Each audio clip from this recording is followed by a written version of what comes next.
Welcome. My name is Stephen Young. I'm a professor of geography and international studies here at UW-Madison, and I am also the faculty director of IRIS-NRC, the Institute for Regional and International Studies National Resource Center, or at least that's the name we're using for today's event. This could be the last one before we have a change of name on account of the fact that national resource centers are no longer being nationally resourced. That's a topic for another day, of course. But I'm very excited to be in that position. The center develops programming aimed at enhancing global awareness and inspiring informed thinking about the complexities of our world. And we provide resources and expertise to K-12 and post-secondary educators, students, and the community at large. And our co-sponsors for today's event are European Studies, the International Studies Major, Latin American, Caribbean, and Iberian Studies Program, and the 4W Initiative, Women, Wellbeing in Wisconsin and the World. Essie Lenchner, our Assistant Director, will be running the tech support, so if you have any challenges, please use the chat function to contact her. We'll be recording today's event and sharing the link and digital resources in a post-event email, but you'll only show up on the recording if your microphone is turned on to speak. If you have questions, you can also feel free to drop them in the chat for the Q&A portion of today's event. Otherwise, you'll also be invited to unmute and ask your question if you wish as well. Before we get started, the UW-Madison Land Acknowledgement Statement. The University of Wisconsin-Madison occupies ancestral Ho-Chunk land, a place their nation has called Dejob since time immemorial. In an 1832 treaty, the Ho-Chunk were forced to cede this territory. Decades of ethnic cleansing followed, when both federal and state governments repeatedly but unsuccessfully sought to forcibly remove the Ho-Chunk from Wisconsin. This history of colonization informs our shared future of collaboration and innovation, and today UW-Madison respects the inherent sovereignty of the Ho-Chunk Nation, along with 11 other First Nations of Wisconsin. Okay, so today's event is one of our film clubs. So that means is that we look for a movie that will sort of touch on interesting and important global issues, and then we find a speaker to invite who we think can build on some of the themes that it raises. The film that we selected, because there's a World Cup coming up, of course, as some of you may know, is Copa 71, which is a documentary that came out a couple of years ago now that tells the story of an international women's soccer tournament that attracted hundreds of thousands of spectators in 1971, but then was effectively written out of the history of sport. It's a really great documentary. And if you haven't seen it, I hope that today's event will encourage you to do so. And it is on Canopy in their library. So you should have, if you have a libraries or UW mailing address, be able to access it for free on Canopy. The speaker we have today is, I think, the perfect person to build on this topic around gender and erasures and exclusions and inequalities in sport.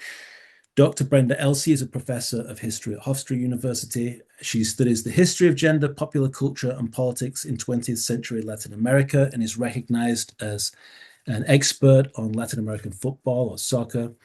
She is the author of Citizens and Sportsmen, Football and Politics in 20th Century Chile. She's also the co-author with Josh Nadal of Futbolera, A History of Women and Sports in Latin America. If you are one of the early registrants for this event, you will be receiving a copy of the book. We will be mailing that out to you as well. And of a forthcoming book entitled Losing to Win, Labor and Politics in Latin American Sport. And Dr. Elsey has also published in numerous academic journals. She's also written for The Guardian, The New York Times, The New Republic, and Sports Illustrated. And she co-hosts and co-founded the Sport and Feminism podcast, Burn It All Down. If you haven't listened to Burn It All Down, you should. And look at this. Geography department here is so cool. My department chair for my birthday last year got me a bit of merchandise there. You can snag some of that via the website as well. And Dr. Elsey, lastly, is also the development lead in the Americas for the FAIR Network, which works on anti-discrimination in global football and monitors international matches for sexism, racism, and homophobia, and develops grassroots projects. So please join me in welcoming today, virtually, to our campus, Dr. Brenda Elsey. Wow, thank you. That was a very kind introduction. I can't believe you have that mug. I love that mug. That's one of my favorites. So thank you so much for having me. Thank you all for being here. I appreciate it. I love University of Wisconsin. Love Madison, grew up in Michigan, and spent some time there. So wonderful department. And of course, their gender history accomplishments are enormous contributions to the field, and have been for decades. So yay, yay, all of you. Okay, so I'm just I'm just gonna sort of talk generally about I first wrote about the Women's World Cup, the unofficial Women's World Cup, about I don't know, 12 years ago or something like that. And since starting that project, which Futbolera, the book, is part of it, people have become more and more interested in that history, which is really wonderful. And there's still so much to write. So if anyone's out there looking for another book topic, there is so much history that remains kind of unexplored in terms of women's sports history. And the reason that I think it's so important to what's happening today in the World Cup today is because history is used to legitimize people and projects. It's used to denigrate people and projects. So it's always really an important facet of contemporary conversations. For example, when it comes to questions that many people will ask of FIFA about this World Cup, for example, why is the prize money $871 million for men and 100 million for women? They will say, well, it's because women are new to the sport. Women just started playing the sport. And so, we're making progress. And that narrative of a constant progress is really destructive for players today who are trying to make a decent living and have a decent life and see the sport that they've given their life to grow and play in conditions in which they can thrive. So I think historical conversations are really important to that. I don't want to go on too long, but I do have some images of early women's soccer or football. So when I say football in the context of this, I mean soccer. I don't feel really strongly about either term. Football is really useful because it sounds like football, but soccer is fine too. I think that gets people like kind of get really upset about that, but I don't have any preference, but I just want to clarify that's what I mean because I'm used to it. And I work for this NGO that's based in London, so I'm not allowed to say soccer too often unless it like sends ripples of giggles throughout British you know rooms. Okay, so I'm just going to share my screen a little bit. I'm going to give a little bit of a history of women's football in Latin America and the Americas, and then how it's written about. And then I just want to open it up for questions. I have all this time marked and would like to talk with you about anything you find interesting. So I'll try to keep the lecture a little bit short, the lecture portion, the show and tell. I'm just going to share my screen a little bit. Hopefully that's not where I wanted to start. There we go. That's pretty good. Is that all working out okay, Professor Young? Yes. And Essie, thank you. Thank you for that. Okay. Right. So in recent years, you've probably seen at least in some headlines, news about ongoing assault, neglect, abuse of women players around the world. This is like a global, here I can, we don't have to, there we go. You remember maybe the Spanish Federation president forcing himself on worldwide global stages on Jenny Hermoso, a famous Spanish player during the World Cup. You may not necessarily see all the time the massive marches and mobilizations around the Americas that came from the Ni Una Menos movement, or the Me Too movement. It's kind of the Spanish version of it, and we can talk about differences if you're interested. But all of a sudden, a sport that had been played for more than a century by women really started to intersect with feminist mobilization in a new way. You would think that sports and women's sports would maybe be a natural fit for feminism and women's rights movements, but that wasn't always the case. Often feminist movements focused on education and workplace training on reproductive rights. All of those intersect with ideas about the body, what it can do, what it's meant to do. And so they obviously intersect with sports, but often athletes didn't necessarily vocalize sports as part of a political platform of feminism. Of course, you have Billie Jean King and different people in the United States and globally that emblematize that. But in terms of working class grassroots movements, sports didn't always intersect. And here you can see the Spanish marches that were going on about this violation of Jenny Hermoso that happened during the Women's World Cup. So there's been, growing kind of recognition. And typically, when we think about the World Cup and even this World Cup, we're going to think about Latin America making a major contribution. It's been doing so since the 19th century to global football. And you might think about like these three countries, right? You have Brazil and Neymar, Messi, and Argentina, and here you have Luis Suarez in Uruguay. So the reason I put this up here is that football has been very important for national identities in Latin America. In the US, it's a little different, right? It's not the number one sport, but it's as if you took the top five in the United States and rolled them together, and you would have football in a lot of South America.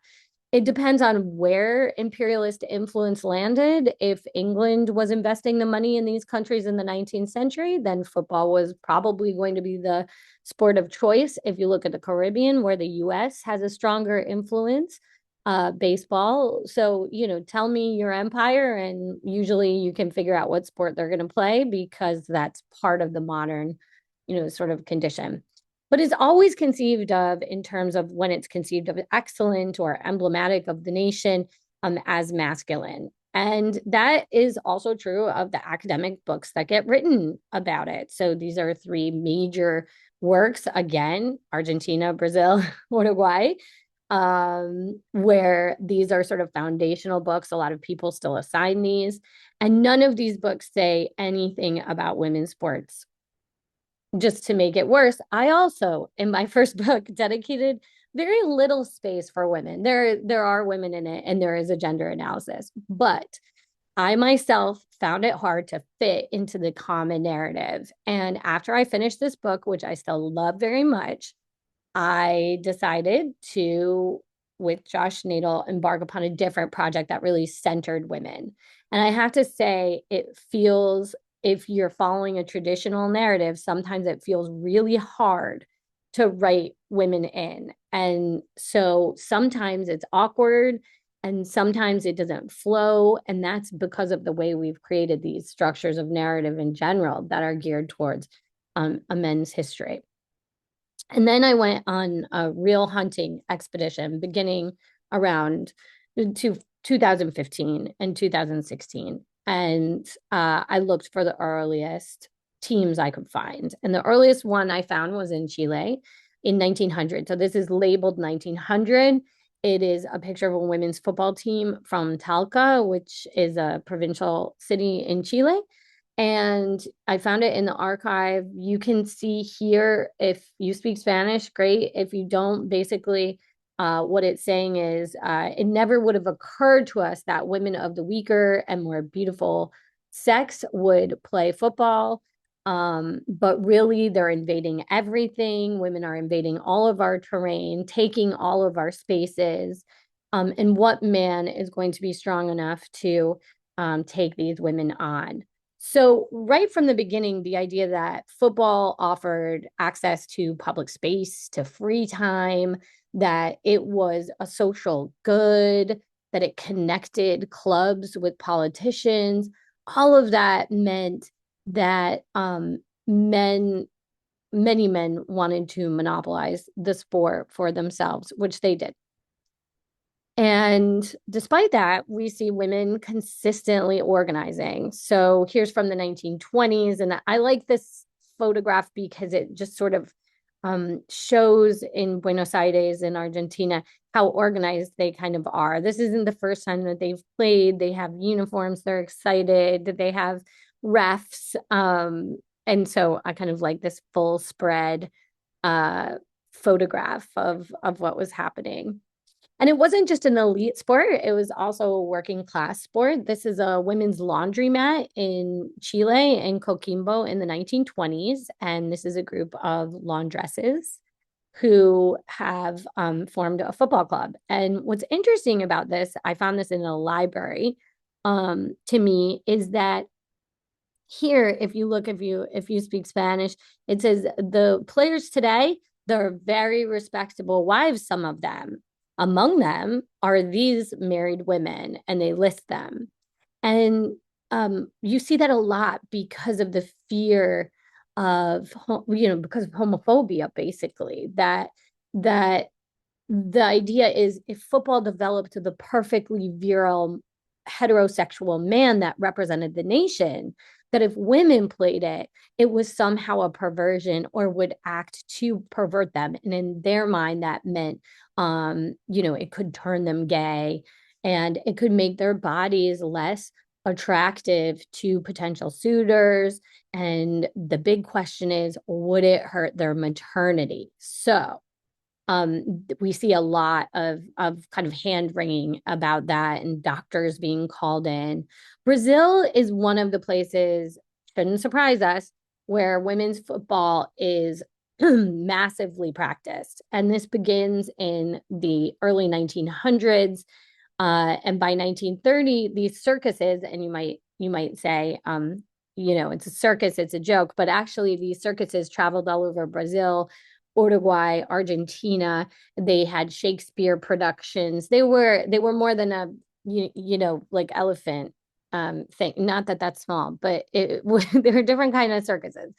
And these circuses were one of the ways that women developed the game because everywhere they went, the circus performers would try to find local women and then they would try to play as if they were the rival men's teams. So we find this just spreading all over in the early 1900s.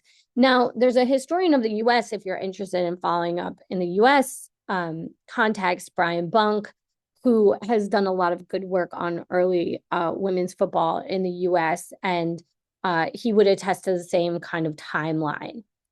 And in Brazil, it had become popular enough. This is the first place we find in the Americas a professional women's league. And it's organized in 1939 in Rio and Sao Paulo. And as soon as it really gets off the ground in the major municipal stadium in Sao Paulo, it's called Pacaembu, they have a women's game open it up for the inauguration. So there's a women's match that precedes the main men's match in that stadium.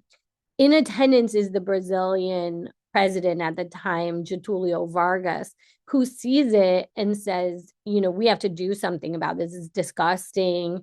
And they kind of find these doctors to fabricate evidence that women's football is very harmful to maternity. In fact, the National Committee for Sports has a hearing on it.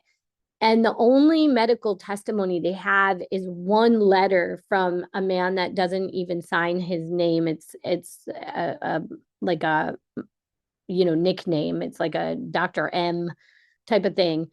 And they instill the most draconian ban. So, there's the ban in England, which is about regulation football. The ban in Brazil was even about amateur football, school football, football at your backyard party. It was a really draconian ban that they instituted in Brazil, and it lasted until 1981. Despite that, what we find is that women, especially in the countryside, and this may apply to like a lot of the players that you think of today, like Marta, who also comes from the northeast of Brazil. We also find in Minas Gerais, which is where some of these pictures are taken. The more multi-class and multiracial football was, the harsher that the governors of the different states came down upon it. So there are women in the 40s and 50s that go to jail. They don't have long sentences, but they're basically sentenced to short-term jail time for what they considered, especially coaches, for perverting minors, or at other times they're accused of sex trafficking their players, even though they really had no evidence. So the idea was that football was dangerous in itself for women to play.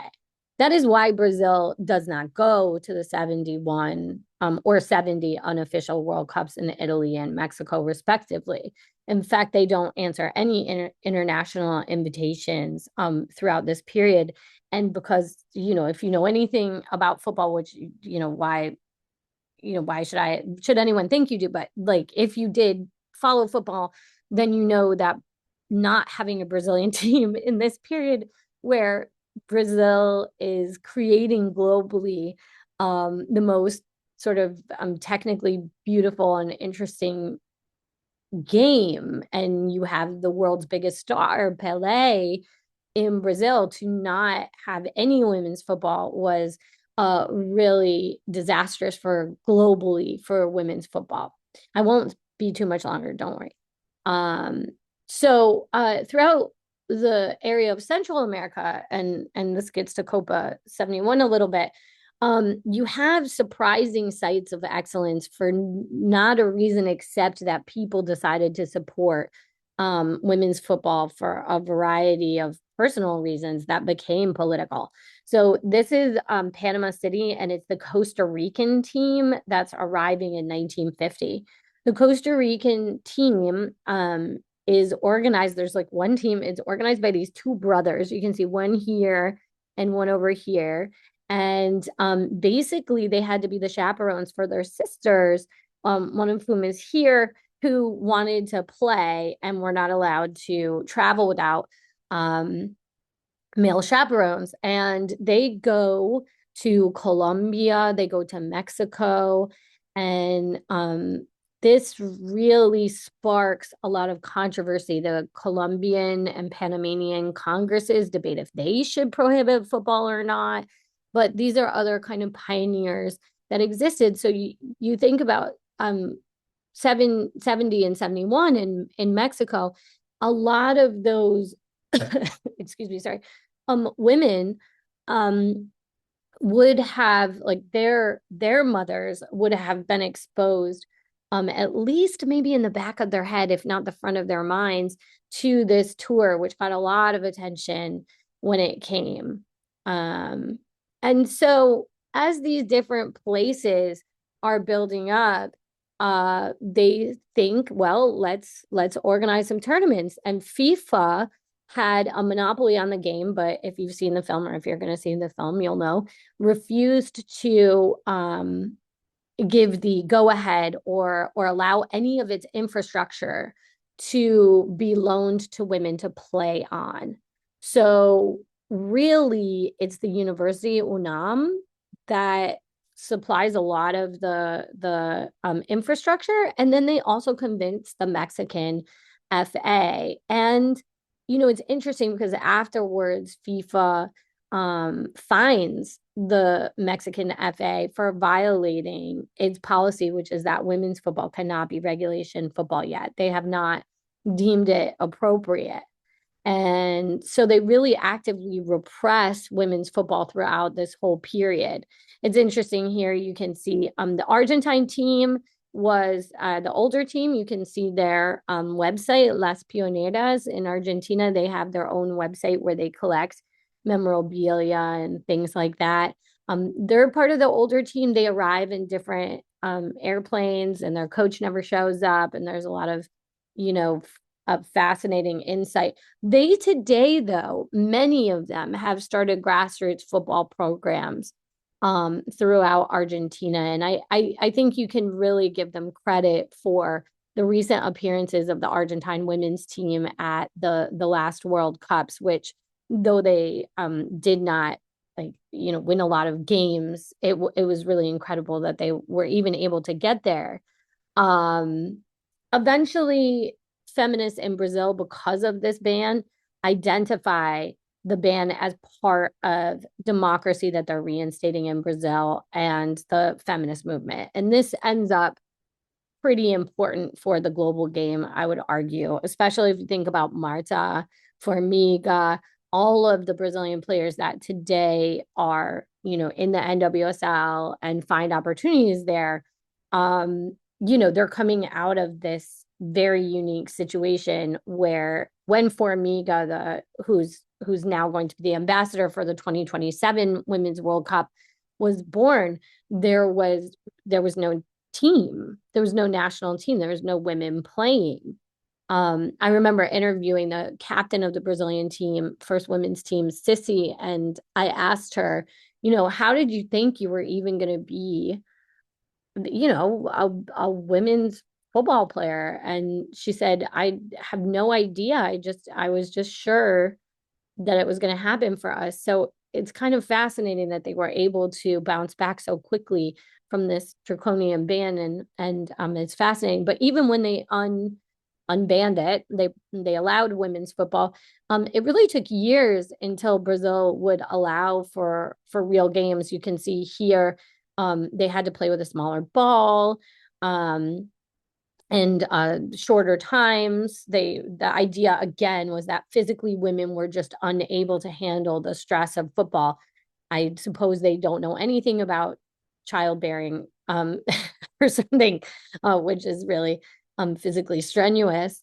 And here you could tell the homophobia really persists, right? They make sure here, one of the things is that the women cannot exchange shirts. This is all over the regulations of women's sports in Latin America. And once women's sports do start to be sort of permitted in these spaces, immediately they're objectified sexually. This is a major magazine in Brazil. This is a TV series in Argentina, and it almost exclusively focuses on them as wives and girlfriends of soccer players or as sexual objects. Again, when I spoke to Sissy, who's featured in this magazine, she said she was so embarrassed about this cover that she didn't even want to show her mother. Obviously, this is not what soccer players wear. So we can talk about it.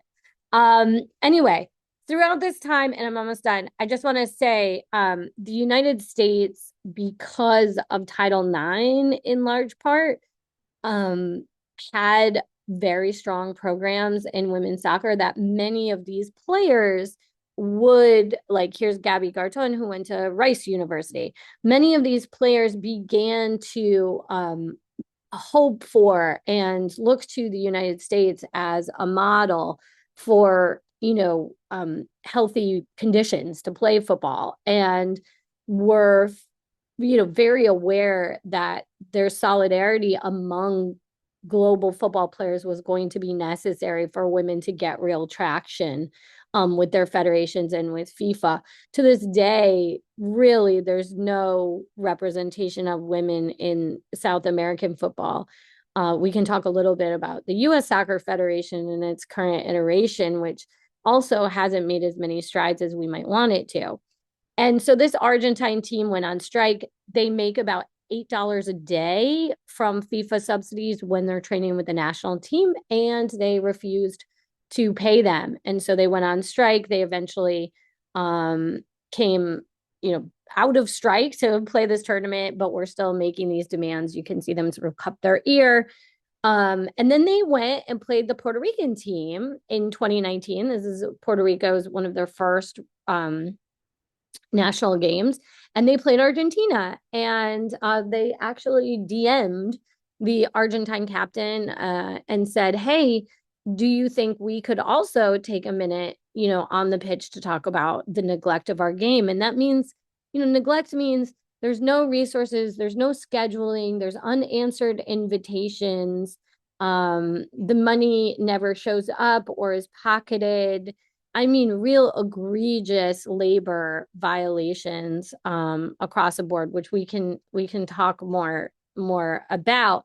And it wasn't only there, but Brazil, once again, you saw a lot of early retirements. This is Cristiane. I mean, women that just couldn't take the kind of poor administration and sometimes like I said, violence towards women players.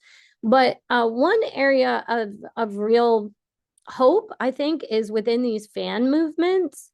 you can see here that a lot of the clubs, they have women's sections that have really pushed the clubs to maintain their women's teams, to support their women's teams, and I think have made a big difference in stadium security and experience for women fans as well.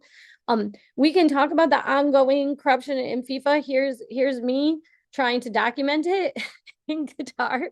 And we could talk more about what we try to do and how we try to at FAIR work on this in terms of not only investigating homophobic chants or racist chanting, but also misogynist chants that are throughout the stadium. So I'm just going to end there because I've been talking plenty, but I hope that puts the movie a little bit in context and opens up a kind of space for you to just say your thoughts and questions and stuff like that. So thank you very much for listening. Thank you. Thank you so much, Brenda. Yeah. So we'll move into Q&A, and I can see a hand up. Mark.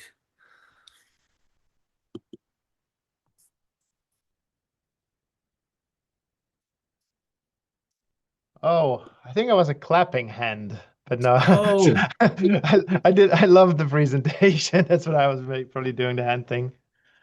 Thank my No, apologies. no question. Yeah, maybe it's a little bit more about the story of Iran. No, it's not the topic, but I spotted that photo at the very end, Yes. which I did not know much about. And with my freshman here at my in my high school, we kind of looked at that movie Offside. Yeah. And that was totally eye-opening. And yeah, we were all wondering what the current status is. Yeah. Although I know it's the wrong, it's not Latin America, but No, very, no. very related. No, that's okay. One, I'll just say a couple, I can tell you just a couple anecdotal things about, well, Open Stadiums project continues to be really important. And FIFA has yet to really take serious action in Iran, though, given the military invasion right now, I doubt that that's much in their mind in terms of that. But when I was in Qatar, we had an observer from FAIR who is an expert and from Iran, and they documented many of the security officials dragging out fans that had the women life and freedom shirts. They confiscated any flags, even though Iran is a member of FIFA, but they did have those t-shirts, the women life and freedom, and they did remove them from their seats. And so we sent that documentation to FIFA. I did not see FIFA do anything with it or, fine or discipline the Iranian Federation.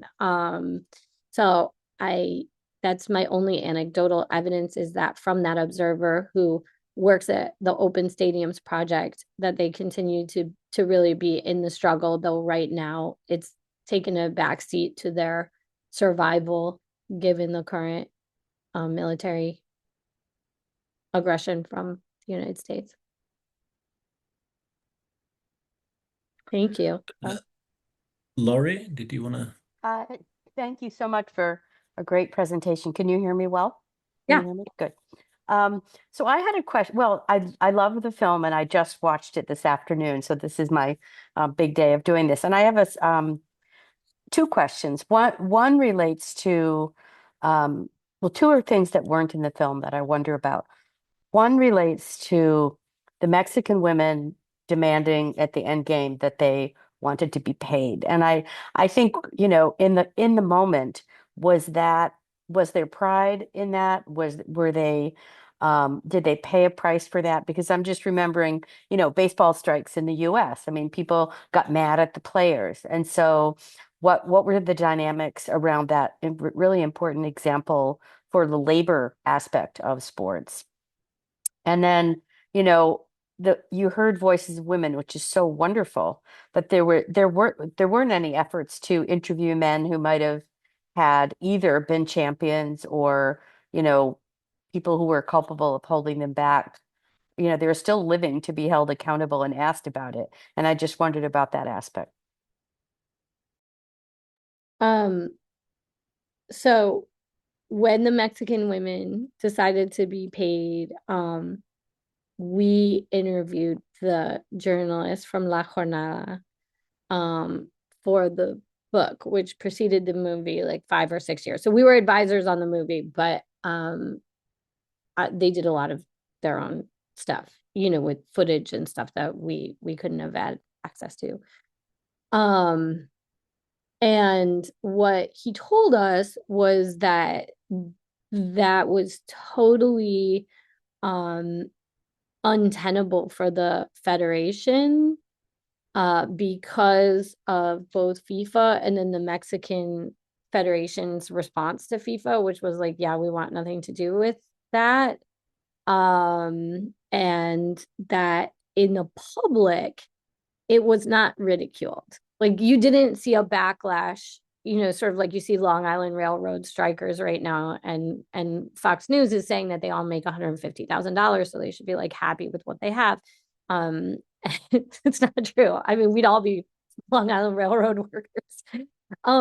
But there wasn't that kind of campaign by sports journalists against the women for asking for it. It was just more a solid no.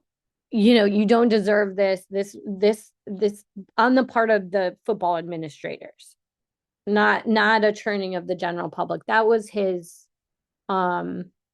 answer to us about that. And we in the media, looking through media sources at that time, also did not find people sort of saying this is a joke. In fact, there was a lot of coverage of how these women were going to be transferred to Europe, that they were looking for these contracts in Europe, and that just like the men players that were also during the 1970s looking to get more money in Europe, or even at the Cosmos in the United States, or something like that, that was the track that they were going to go on.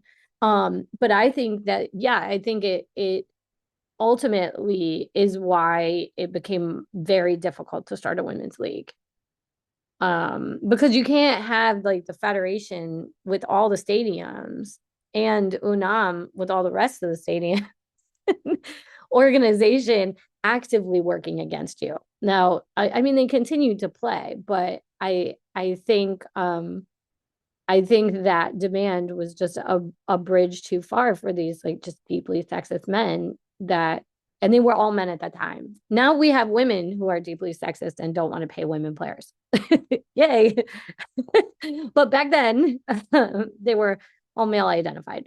So I think you're totally right. I think that was the main reason that it just sort of collapsed. And we see that all the time, boom and bust, right? It's sort of like there's a boom and then there's a bust. And then, I think the hope of doing the history and keeping it alive is to say, no, there's more of a consistent persistence of women playing than we generally think about. I think the film's great to kind of give you an excited, emotive feeling when you're like looking at the stadium shots and things like that, but yeah, I think pays the thing.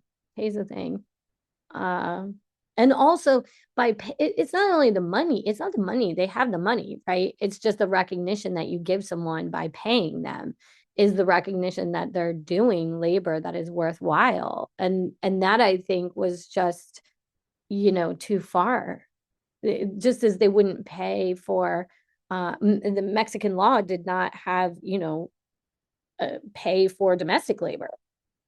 So, which was totally feminized. So I think I think a lot of the labor issues in women's sports are so parallel to the discourses and narratives about labor beyond sports. So they look to the US a lot for the equal pay. It forced the Brazilian Federation to accept equal pay, but once they accepted equal pay, they just stopped scheduling women's games. So that's how they don't pay them. They just say, oh, we're just going to give you like a fourth of the games that we gave you last time. We'll give you the same amount of money. So there's always a way that it seems that they can avoid that. And then, okay, were there not efforts to interview? I'm not sure what the film makers would, I'm not sure. Yeah, I'm not sure if they could have, you're right. They certainly could have probably found men from that time that were involved in it. uh, they probably don't answer them. I mean, we tried to interview so many people to get quotations, some reactions from them about this, and a lot of times people just refuse to talk about it. So maybe that's why. I'm not sure. It's a good question. Thank you. Thank you.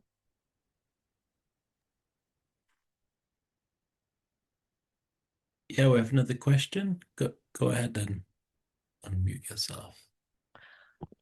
Hi, my name is Eleanor. Thank you so much for this wonderful talk. I played soccer as a kid, and so this is really exciting to see this and kind of see a little bit of the sports history behind it, and to know I did not realize that Title IX had such an impact globally. So that's really cool to know that. I had two questions. One is I was very surprised might be the wrong word, but taken aback that that there was kind of like a almost a conspiracy to, because I had heard before that doctors had all of these, and it has happened in a lot of different sports, like in bicycling, there's like women's have bike face or whatever. They're trying to get women to stop biking. Um, and I'm wondering when that stopped and what when evidence started to come out perhaps to the contrary. And then also if anything happened to these doctors who gave this, you know, pseudoscience responses. And then the other question that I had for you was there anything, I didn't realize that you were also that you had kind of helped with the film in that you had provided some background information for them. And so knowing that, was there anything when you watched the film that kind of surprised you? Or was there anything that you wish that they had included that you did not? I guess that's three questions, but that they didn't include that you think is actually important and could that if they were to come out with a another edition of this film that you would want them to include. Thank you. Those are great questions. I would like them to have included acknowledgement of our research help. Uh, that would have been awesome in the hours we spent with them. Really. I mean, there's a real thing in academia where, you can spend hours and share a lot of sources, and it's tough when journalists don't really acknowledge that. And this is not the worst case. You know what I'm saying? And it's actually like my work has not been nearly as borrowed from loosely as other people, but I'm just going to start with your last question because that's tough. I mean, I think some of the modern players from Brazil could have added a lot of context to a kind of global sense of this, but I mean, I still think it's really good. So it makes me hyped. I think, you know, I don't understand all of the imperatives of making an interesting thing because I really like documentaries, like sad, slow, not action-filled movies and books and stuff. And I think they did a great job of really making it exciting without a ton of primary stuff, so I probably am not the right person to critique that part, but I do think like when we do these kinds of projects it would be nice to have a healthier relationship between entertainment production and academics sometimes. um on bike face, I don't know what bike face is, but that sounds really horrible and intriguing to me, so could you just tell me what that is? They So tell women they have bike face. it was something, basically they didn't want women were getting into biking, and it was a way that, like, there's a whole thing. That's not my background. I don't know. But basically they were trying to say like, oh, if you go, if you speed too fast, it can mess up your face. And so you'll become ugly and your face will get stuck like that, basically, is kind of what people were saying to try to keep women from biking. So that reminded me a little what you were talking about with Yes, these just yes, invented like, worries about women engaging in soccer. I didn't realize that that was also an issue in soccer or football. And so that I was really curious about like, has it always been like this? Have they just been like, I yeah, was really to see it so to hear it laid out so like they didn't want the women to play, so they got some doctors to lie about it. yeah. I haven't seen that um before. I just thought that it was male doctors who were concerned preemptively, just with the ingrained sexism that they had. But this sounds like it was very intentional. Yeah, no, it really was. In the 1940s, there's plenty, like we went and looked at medical journals, right? From Brazil, from Mexico, from, Spanish, Portuguese, French speaking medical journals. And there there's not a ton of research on women, period, in that moment, but the sparse articles that there were did not imply that sports would necessarily be destructive to maternity, right? We did not find that. But what we found was the CBFA today, like was called the CND, or the National Council of Sports in Brazil, and they sought doctor's testimony that really went against both, your common sense notions of things, like that. They said a blow to the torso of a woman could cause infertility and could also cause an aneurysm, which was not even heading. Like they were talking about that area, what they call the torso.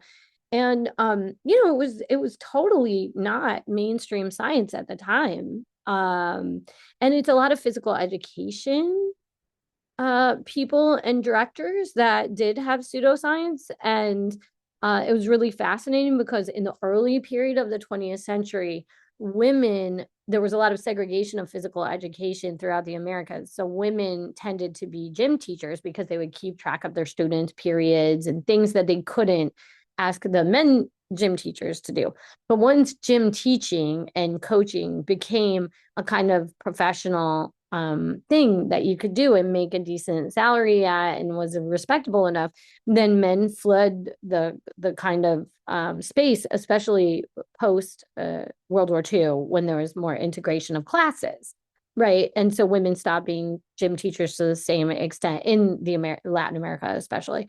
And then they become the coaches. In fact, there's a national women's basketball coach in Chile through the 1950s that wrote a whole article about why it was detrimental for women to play basketball. He coached the team, and that was his publication on his CV. Like, what is happening? So it's total pseudoscience, and we were happy to prove it. That's what we were out to do, is say this isn't just about it, ingrained ideas about sexism. This is about mobilizing a minority opinion to, choose and pick who your witnesses are. And it's across the sports. In fact, the Brazilian ban is not just of football. I talked just about football, but it also bans wrestling, rugby, I think water polo, and something else. We focused on, so the law is like law 2.149 or something. You know how weird it is when you like write a book and then 11 years later you're trying to like remember something about it and you think you would know, and it's just like I was a different person. I don't know. So it's like 2.149 or something.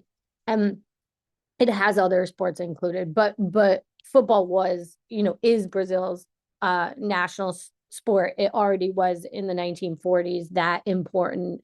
And so we focused on that one. But bike face doesn't really surprise me, but now I really want a mug for Burn It All Down where we all have bike face or something, whatever I picture.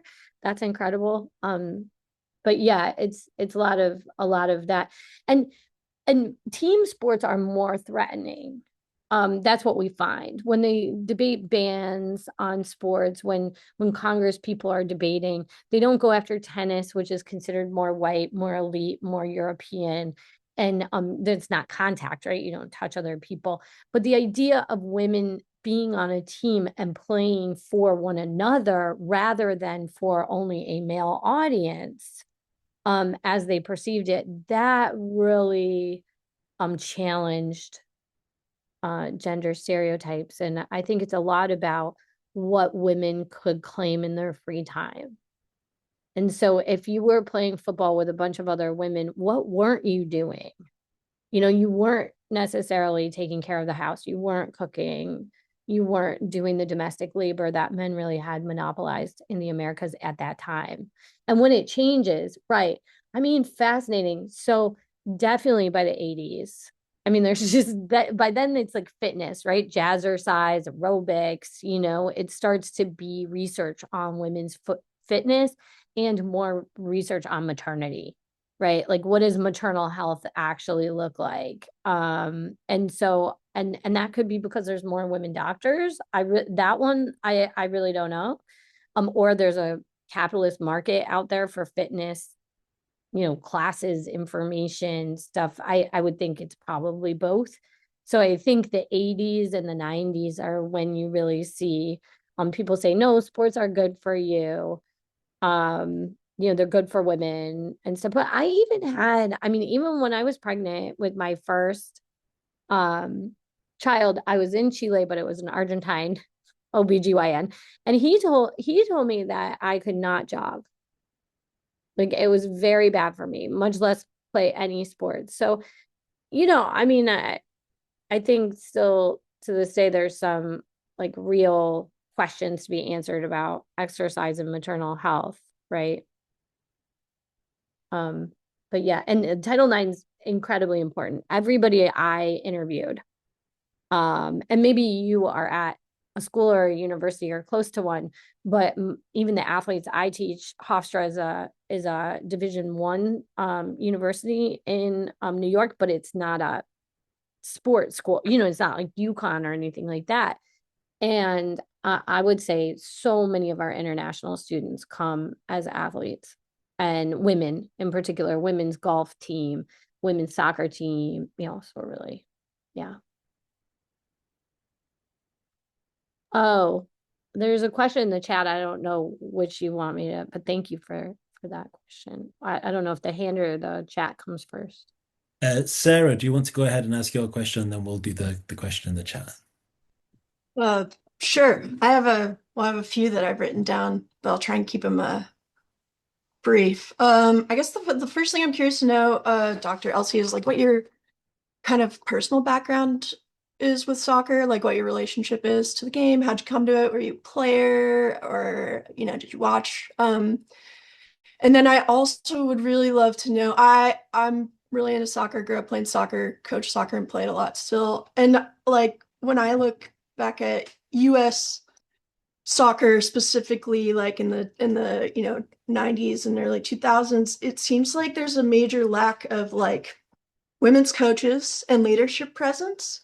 And you know, it's not surprising, but also a bummer to me that like Brandi Chastain didn't know about the 71 World Cup until she was interviewed. But at the same time, I almost feel like yeah, those folks weren't necessarily she wasn't put in a system that was looking to empower and connect her with other women in soccer. And so I guess my question is, I know the United States is a little bit unique because of Title IX. Why are there other leagues, federations, or organizations that you would point to in the United States that you think women's soccer can pull from? Like just I'm thinking of like dealing with stuff like the sexual abuse and just like general abuse, power dynamics going on, but also like getting more women in leadership roles. And I'm like looking at the WNBA and USA basketball, and it seems like from as an outsider, they do a way better job of that in terms of women lifting each other up. Same with like women's college rugby.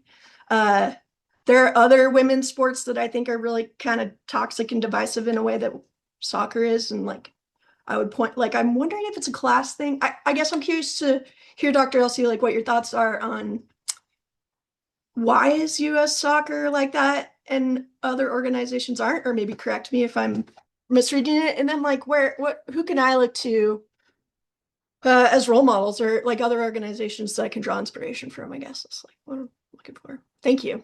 Well, thank you. So I'm not good at soccer. I'm also a FIFA licensed coach and I've like never won a game. So I'm not any good. That's fine. I'm not very coordinated. So my relationship was really as a historian that was interested in the relationship between popular culture and politics. And so I was a Latin Americanist and I started there. And it became really evident to me that this is a place that was a cross-class space, that was a place where political parties, there's like 8 in Chile, really articulate to the public what their views are. Like they used sports clubs to campaign. Remember, they're non-for-profit.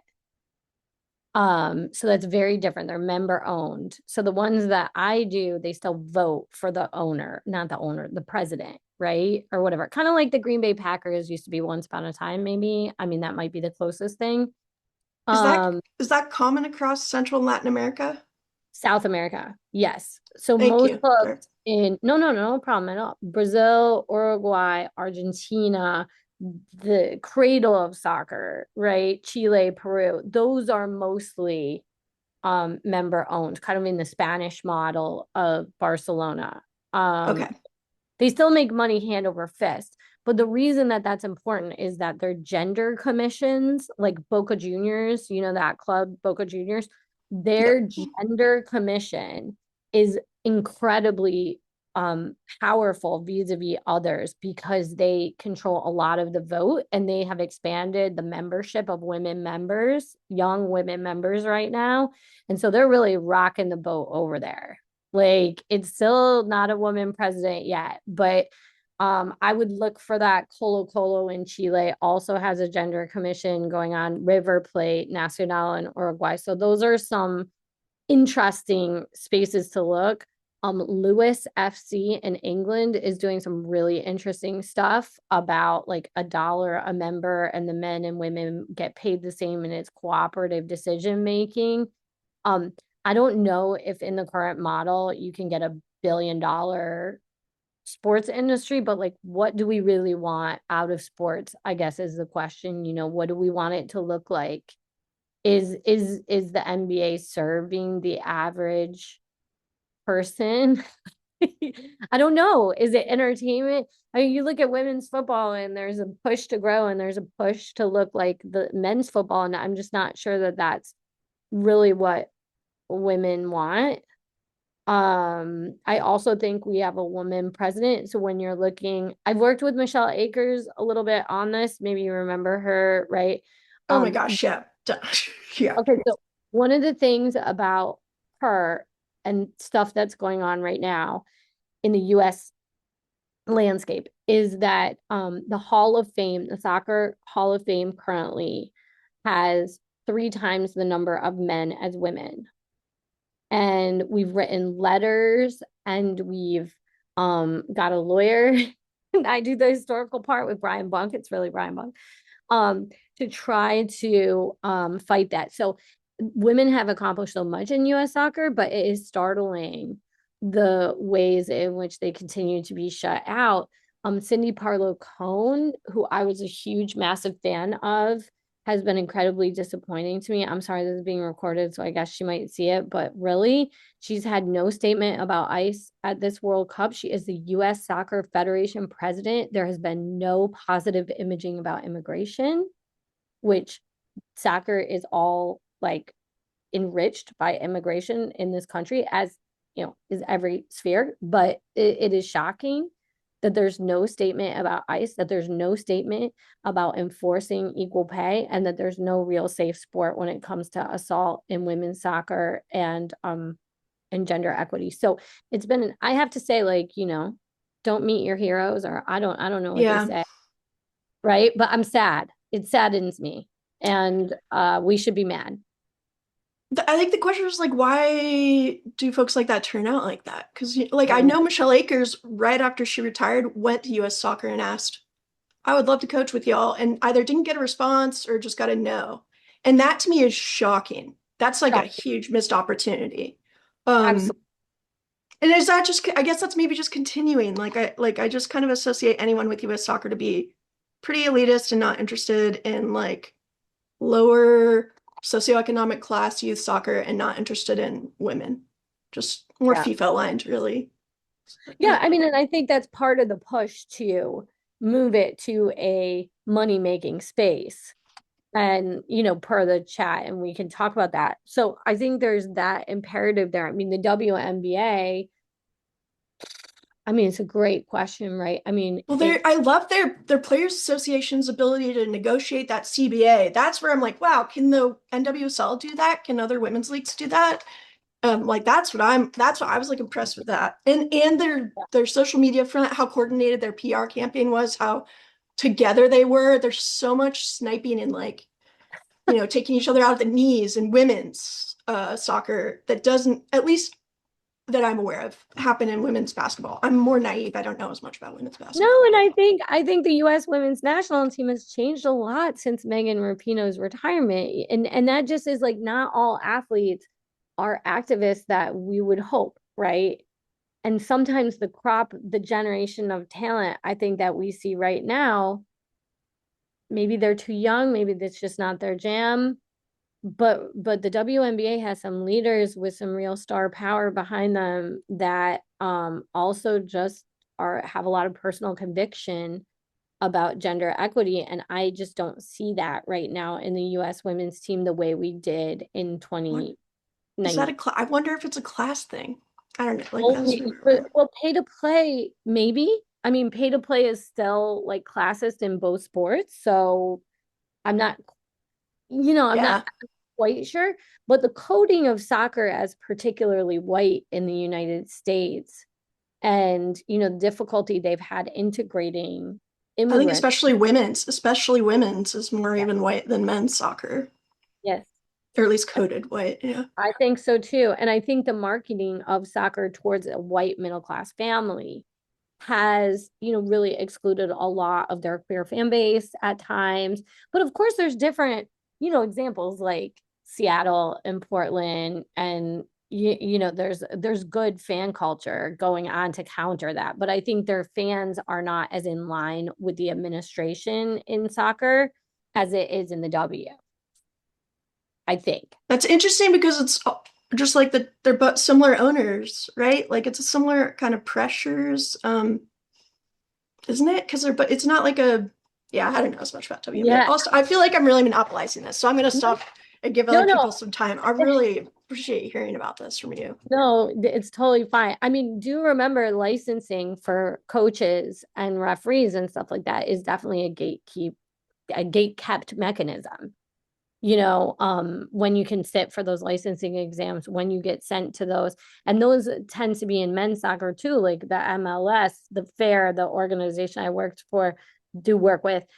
We wrote a report on representation of minorities, women, and women in top echelons of US soccer, MLS, and NWSL, and found that very few head coaching jobs. I think NWSL has had one woman of color as a head coach in its history. Who? It's a Latina that had one season in St. Louis. Okay. Anyway, I can look it up for you. Yeah, I'll look it up later. Sorry, thank you. Super little. Anyway, just to say the Mhm. diversity in both that ecosystem is very limited too. So and then okay, I just want to really so did I miss something? Okay, the chat. Oh, about like profitability, bad faith effort, right? Right. Yes, or there's a question about women's football doesn't get the same level of resources because there's the Yeah. same number of people interested, and how you would respond to that. Yeah, I get that question all the time. It's a fun one. Usually history is your helper here. And you can usually talk about the subsidies that are given to men's sports, which are astronomical. So just here, for example, the Buffalo Bills Stadium, which will be in New York State, which will be used entirely by an only men's sport, the Buffalo Bills, is 870 million, which is the FIFA prize money. That's what it struck to me. You could have a whole World Cup based upon the stadium here. And that's all the taxpayers will pay for a billionaire who is going to profit from that stadium. So I guess I would argue that women's football has not received at all the support of men's football, and yet they're being asked to create their own sports market in a system that's already crowded with men's sports schedules. And so it's very hard to know what fans want when they can't see it. And that's starting to change. But yeah, I think there's a lot of reform. Men's and women's football is the same game. It is the same federation. It should be organized and governed in the same way. And that's on a global scale. Like, did you see that the Africa's Cup of Nations, which was supposed to be held, what was it, a month and a half ago, was canceled? It was supposed to be held in Morocco, and they rescheduled it during the Men's World Cup. Like, what even is that? It's also July in Morocco. That's untenable. It's just bonkers. So, and that was the only reason they got the Men's World Cup, was because they promised to have the Women's World Cup, and then they had the Men's Africa Cup of Nations, and the Men's World Cup 2030, and then they canceled it. And so, there's a lot of corruption that seeps into kind of global football inequities, which is why I think women's football, because it is a global game, really need to work together. And they do support one another quite a lot. But I think the real question is, do you want FIFA to run this town? I mean, haven't we seen? I mean, is it, you probably played in the United States soccer, or maybe your children or your brothers or your sisters or your friends. Every club, you pay at least $1 to FIFA. If you've signed your child up, you've paid FIFA. And then that money goes to US Soccer Federation, and then that goes to CONCACAF, which is hilarious. And then that goes to FIFA, right? So it takes from the grassroots level, but it does not give back. So, I mean, I guess that's how I argue about the competitive thing. And I also think if sport is a social good, I don't really care if it's the most profitable.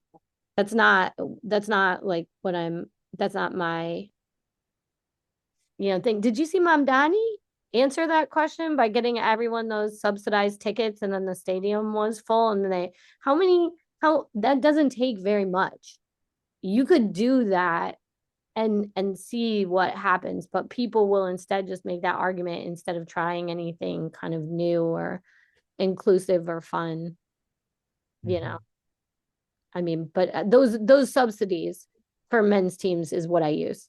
That's how I calculate. I said, if you gave $871 million to the girls in Buffalo, and you gave them almost $1 billion to create the best women's soccer team in the world, they would.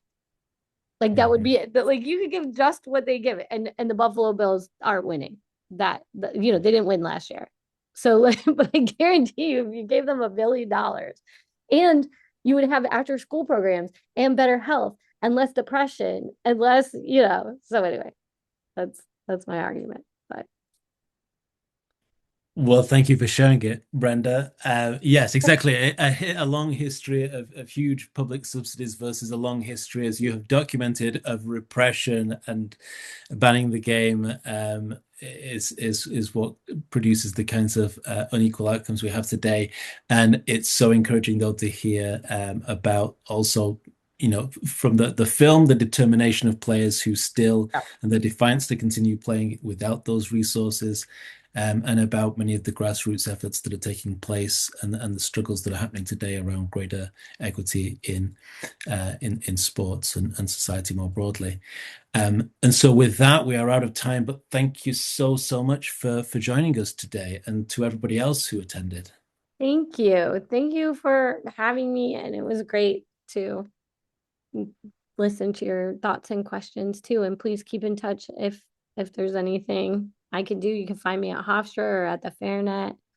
You can see me running around stadiums this summer, trying to make sure people don't do racist and homophobic and sexist stuff. I don't always succeed. Well, we appreciate the effort. Thank you. Let me know if I can do anything in the future. Thank you so much. It was wonderful to meet you all. Thank you. Bye.